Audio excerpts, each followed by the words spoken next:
Vous êtes-vous déjà demandé pourquoi cette conversation ne s'est pas déroulée comme prévu?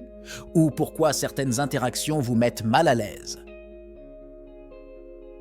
Il n'est pas toujours facile de déchiffrer les signes subtils dans les relations humaines, surtout lorsqu'il s'agit de déterminer si quelqu'un ne vous aime pas. Ces signes peuvent être silencieux, mais ils sont clairs si vous savez où regarder. Faites attention, ce n'est pas seulement ce que les gens disent, mais comment ils le disent. Une réponse courte, un regard détourné, une posture fermée, de petits détails qui révèlent de grandes vérités sur ce qui se passe réellement dans l'esprit de quelqu'un. Et s'il existe un moyen de lire ces signaux, comment cela changerait-il vos interactions sociales? Perçons ensemble ces mystères. Vous êtes-vous déjà arrêté pour réfléchir à la façon dont de petits gestes peuvent signifier bien plus que des mots? Rejoignez-nous dans cette exploration et découvrez non seulement comment identifier un manque d'intérêt ou d'appréciation, mais aussi comment réagir à ces signaux. Il ne s'agit pas seulement des autres, il s'agit de comprendre la dynamique sociale d'une manière que vous n'avez jamais vue auparavant. La désaffection subtile. Dans le monde des relations interpersonnelles, tous les signes de désaffection ne sont pas clairement visibles ou exprimés verbalement. Trop souvent, les nuances du chagrin d'amour sont voilées sous des comportements subtils qui échappent à la conscience, mais transmettent par inadvertance des messages puissants. Comprendre ces signaux subtils est essentiel pour naviguer efficacement dans le monde complexe des émotions humaines, où les mots ne reflètent pas toujours la vérité des sentiments. La reconnaissance de ces signaux subtils commence par une observation attentive de petits changements dans la dynamique habituelle de l'interaction.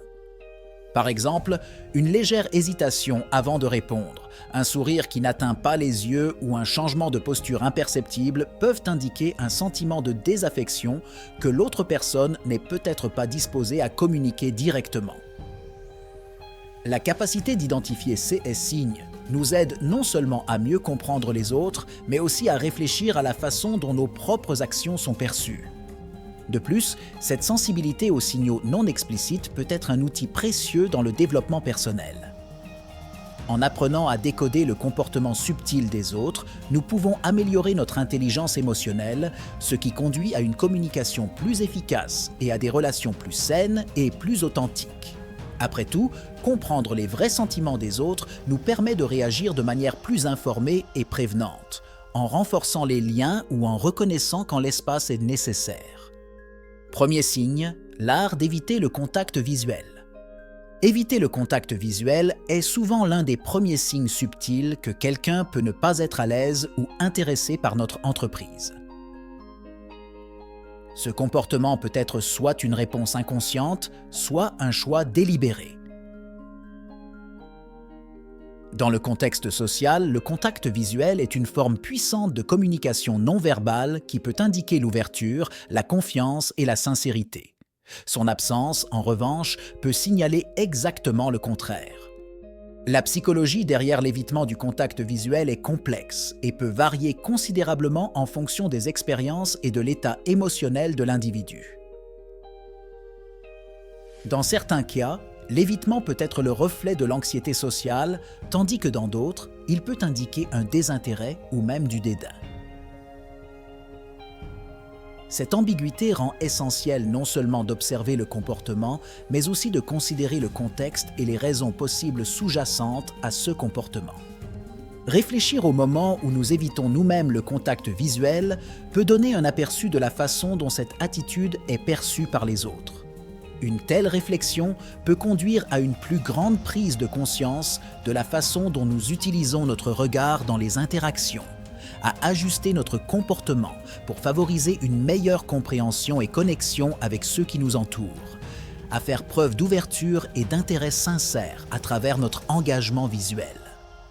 Deuxième signe, micro-expressions fugaces. Les micro-expressions sont des mouvements faciaux extrêmement rapides et presque imperceptibles qui se produisent lorsqu'une personne essaie de cacher ce qu'elle ressent réellement. Ces expressions peuvent révéler des émotions profondes, souvent inconscientes, qui contredisent ce qui est dit. La connaissance et la capacité de détecter ces changements rapides dans l'expression faciale peuvent en dire long sur les véritables sentiments d'une personne, offrant une fenêtre sur ses émotions réelles. La recherche sur les micro-expressions a révélé que malgré leur courte durée, elles sont assez cohérentes entre les différentes cultures, suggérant une base biologique pour de nombreuses émotions humaines. Ces expressions surviennent dans des situations à haut risque émotionnel, où il y a quelque chose d'important en jeu pour la personne impliquée. Par conséquent, apprendre à identifier ces expressions peut être un outil inestimable pour interpréter correctement les émotions des autres, en particulier dans les situations où les mots peuvent ne pas communiquer la vérité. S'entraîner à reconnaître les micro-expressions implique non seulement de se familiariser avec les modèles d'expression faciale, mais aussi de développer une sensibilité aiguë aux réactions subtiles des gens. Cette compétence est particulièrement utile dans les contextes professionnels et personnels, où la compréhension des émotions cachées peut faire la différence entre créer un lien de confiance ou perpétuer un malentendu. Troisième signe, des réponses courtes et désintéressées. Des réponses courtes et désintéressées sont souvent un signe que quelqu'un n'est pas engagé ou intéressé par la conversation. Ce type de communication peut être une indication claire de désaffection, car la personne ne s'investit pas dans l'interaction. Dans des contextes sociaux et professionnels, la qualité et la profondeur des réponses peuvent servir de baromètre efficace de l'intérêt et du respect mutuel entre les parties. Psychologiquement, lorsqu'une personne se sent mal à l'aise ou désintéressée, elle peut inconsciemment choisir de limiter son exposition à l'interaction en offrant de brèves réponses qui découragent la poursuite de la conversation. Non seulement ce comportement protège la personne d'une implication émotionnelle supplémentaire, mais il peut également être une stratégie pour éviter les conflits ou montrer sa désapprobation de manière non conflictuelle. De plus, ce signe peut être le reflet d'états émotionnels plus profonds, tels que l'irritation ou la frustration, que la personne peut ne pas vouloir exprimer directement. Apprendre à interpréter ces signaux et à y répondre de manière appropriée peut améliorer considérablement les compétences en communication et en gestion des relations, en adaptant ses propres réactions pour favoriser un environnement plus ouvert et respectueux, même face aux signes de dégoût. Quatrième signe, l'utilisation de barrières physiques. L'utilisation de barrières physiques, telles que croiser les bras ou positionner des objets entre vous et l'autre personne pendant une conversation, peut être un signe puissant que quelqu'un essaie d'établir une distance émotionnelle ou physique. Ce comportement est généralement révélateur d'un malaise ou d'une tentative de protéger un espace personnel envahi, se manifestant dans des situations où la personne ressent le besoin de se défendre contre des influences extérieures indésirables. Ce type de langage corporel est souvent un réflexe instinctif et inconscient, qui peut être interprété comme une barrière non seulement physique, mais aussi émotionnelle. L'analyse du contexte dans lequel ces barrières apparaissent offre des informations précieuses sur la dynamique du pouvoir et du contrôle au sein d'une interaction, ainsi que sur le degré d'ouverture ou de résistance envers l'interlocuteur. La sensibilisation à la manière et au moment où ces barrières sont érigées peut conduire à une communication plus efficace. Comprendre que ce comportement peut être une réponse à des sentiments de vulnérabilité ou d'inconfort aide à cultiver une plus grande sensibilité aux besoins et aux limites des autres, favorisant un environnement de plus grande empathie et de respect mutuel. Cinquième signe, décalage rythmique. Un décalage dans les rythmes de parole, de mouvement et de réaction pendant les interactions peut être un signe subtil mais révélateur que quelqu'un n'est pas vraiment engagé ou à l'aise dans la situation. Des différences dans le débit de parole, un retard dans la réponse ou une incongruité dans les gestes peuvent indiquer un manque d'harmonisation émotionnelle ou psychologique qui reflète souvent un désintérêt ou un malaise.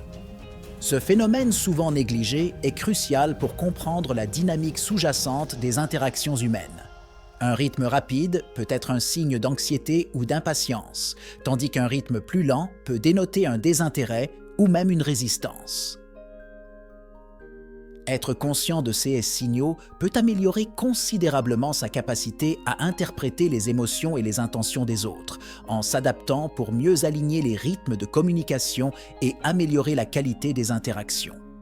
De plus, développer la capacité de modifier son propre rythme de parole et de mouvement pour correspondre ou compléter le rythme d'un autre peut être un outil puissant pour établir des relations et mener des conversations plus harmonieuses et productives.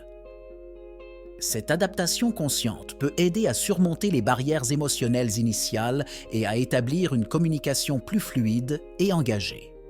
6e signe, la fréquence des incohérences.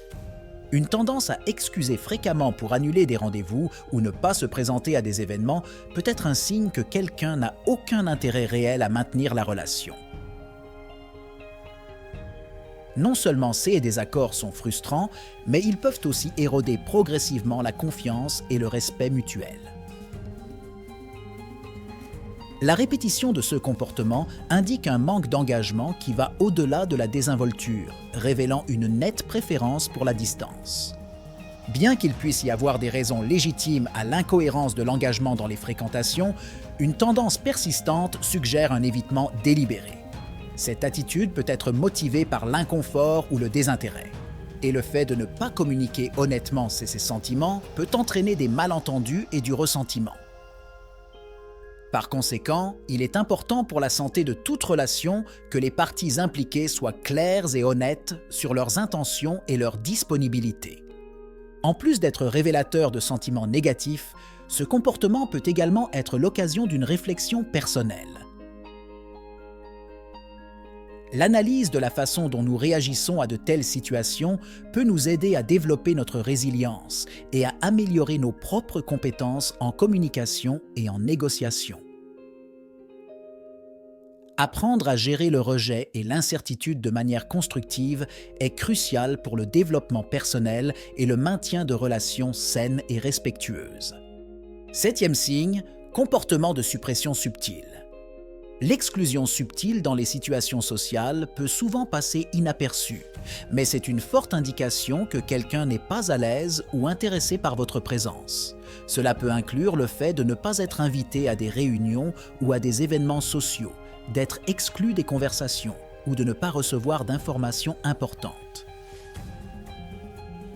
Non seulement ces signes d'exclusion sont douloureux, mais ils peuvent aussi être très révélateurs de la dynamique d'un groupe ou de la perception d'un individu en son sein. Ce type de comportement peut avoir des racines profondes dans la dynamique du pouvoir et les insécurités personnelles. Souvent, ceux qui excluent le font pour renforcer leur propre statut social ou pour éviter de faire face à des conflits interpersonnels. Comprendre ce comportement nécessite de la sensibilité et la capacité de regarder au-delà des apparences, en reconnaissant les émotions complexes et les stratégies sociales qui motivent les actions des gens. Répondre aux exclusions subtiles avec maturité et proactivité peut ouvrir des voies pour améliorer les relations sociales et l'amélioration de soi. Entamer des conversations sur les sentiments et les perceptions peut non seulement dissiper les malentendus, mais aussi favoriser un environnement d'inclusion et de respect mutuel, ce qui est essentiel pour toute relation saine et collaborative. La psychologie derrière les signes d'aversion. Comprendre les signes d'aversion va au-delà de l'observation superficielle. Il s'agit d'une plongée profonde dans la psychologie humaine et les raisons qui conduisent une personne à se comporter de manière distante ou froide envers une autre. Des facteurs tels que les expériences passées, les préjugés subconscients et même les problèmes d'estime de soi peuvent influencer la façon dont une personne manifeste sa désaffection. La psychologie nous enseigne que les réactions sont souvent un mélange de réponses émotionnelles conditionnées et de choix comportementaux conscients. Par exemple, une personne qui a eu des expériences négatives dans des relations antérieures peut être plus prudente ou fermée dans ses interactions futures. De même, les sentiments d'inadéquation ou d'insécurité peuvent amener quelqu'un à réagir de manière défensive ou distante. Adopter une approche empathique et d'investigation peut être extrêmement utile pour faire face aux signes d'aversion. Non seulement cela facilite une meilleure compréhension des motivations et des comportements des autres, mais cela aide également à développer des stratégies personnelles pour répondre de manière constructive plutôt que conflictuelle. Une telle compréhension est cruciale pour désamorcer les tensions et favoriser un dialogue ouvert et honnête, qui peut conduire à la résolution des conflits et au renforcement des liens personnels. Impact culturel sur les signes d'antipathie. L'interprétation des signes de désaffection peut varier considérablement d'une culture à l'autre, ce qui rend la compréhension du contexte culturel essentiel lors de l'évaluation de ces signes. Dans certaines cultures, par exemple, l'ouverture et la communication directe sont valorisées, tandis que dans d'autres, la subtilité et l'indirect sont la norme.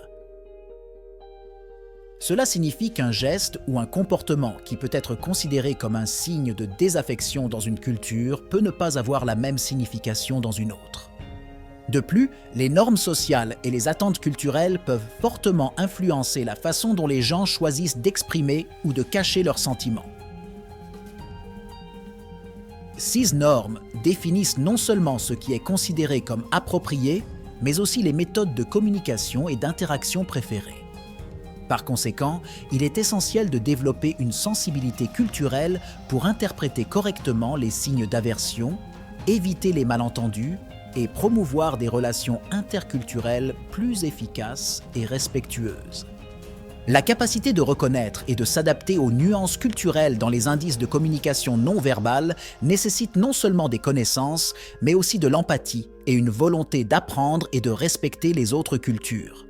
Cela peut être particulièrement utile dans des environnements mondiaux ou multiculturels où la précision de la lecture des signes peut faciliter une meilleure collaboration et une meilleure cohésion sociale. Comment faire face à la désaffection? Reconnaissance. Identifier les signes que quelqu'un ne vous aime pas peut être une expérience inconfortable et douloureuse, mais c'est aussi une opportunité de croissance personnelle et de développement émotionnel. La première étape consiste à ne pas prendre ces signaux de manière trop personnelle. Souvent, le comportement de désaffection peut avoir plus à voir avec les luttes internes de l'autre personne qu'avec votre faute. L'étape suivante consiste à évaluer la situation objectivement. Cela implique de se demander s'il s'agit d'un problème ponctuel ou d'une partie d'un schéma plus large qui doit être abordé. Cette évaluation peut vous aider à décider si la situation nécessite une conversation à cœur ouvert pour obtenir des éclaircissements ou s'il est préférable de prendre de la distance pour préserver votre propre bien-être émotionnel. En outre, il est essentiel de développer des stratégies de résilience. Cela peut inclure la recherche de soutien auprès de vos amis et de votre famille, la pratique de l'autoréflexion et le travail sur les compétences de communication qui vous permettent de gérer de telles situations de manière constructive. La capacité de gérer le rejet de manière saine est une compétence cruciale qui profite à tous les domaines de la vie, favorisant une plus grande stabilité émotionnelle et des interactions sociales plus satisfaisantes.